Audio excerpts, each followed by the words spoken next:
आज की कहानी है लालची लकड़हारे की कहानी। सोहनपुर गांव में रामलाल नाम का एक लकड़हारा रहता था।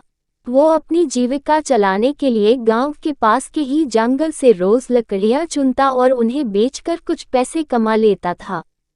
इसी तरह उसका गुजारा चल रहा था। कुछ दिनों के बाद रामलाल की शादी हो गई। उसकी पत्नी बड़ी खर्चीली थी, इसलिए अब उतनी लकड़ियों को बेचकर घर चलाना मुश्किल हो गया था। ऊपर से रामलाल की पत्नी कभी नए कपड़े खरीदने के लिए तो कभी किसी दूसरी चीज़ों के लिए रामलाल से बार बार पैसे मांगती थी।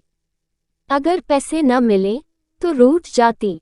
रामलाल अपनी पत्नी से बहुत प्यार करता था, इसलिए उसकी नाराज़गी वो बर्दाश्त नहीं कर पाता था। रामलाल ने ठान लिया कि वो अब ज्यादा लकड़ियां इकट्ठा करके बेचेगा ताकि उसकी पत्नी को रोज रोज पैसों की कमी न हो। पत्नी की इच्छा पूरी करने के लिए आज रामलाल घने जंगल तक चला गया और बहुत सारी लकड़ियां चुनकर बाजार में बेच दी। ज्यादा लकड़ियों के ज्यादा पैसे मिले तो खुश होकर रामलाल ने सारे पैसे अपनी पत्नी को दे दिए। अब रोज रामलाल ऐसा ही करने लगा। देखते ही देखते उसके मन में लालच इतना बढ़ गया कि उसने धीरे धीरे पेड़ काटना भी शुरू कर दिया। पेड़ काटने से और ज्यादा लकड़ियां हो जाती थी और उसे अधिक दाम मिलने लगे। लकड़हारा हर हफ्ते एक पेड़ काटता और लकड़ियां बेचकर मिलने वाले पैसों से अपनी पत्नी के शौक पूरे करता।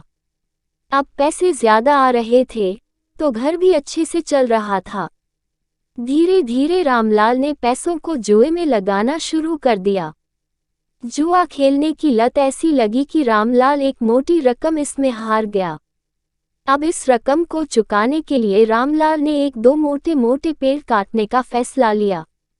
जैसे ही रामलाल ने जंगल में जाकर अपनी कुल्हाड़ी को एक बड़े से पेड़ पर चलाने की कोशिश की तो उस पर पेड़ की टहनी ने हमला कर दिया। रामलाल चौंक गया, फिर उसे पेड़ की एक टहनी ने लपेट लिया।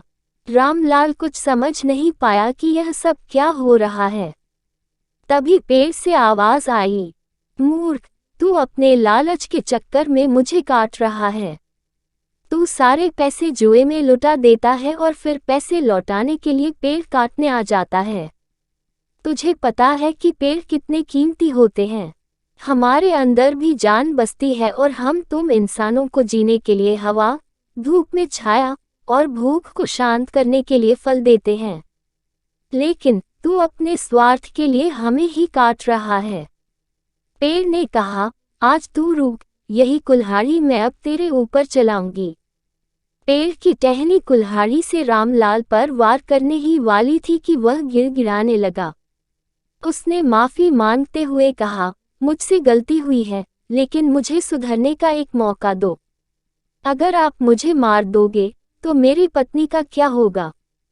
वो अकेली पड़ जाएगी। आज से मैं किसी पेड़ को नहीं काटूंगा, यह प्रण लेता हूँ।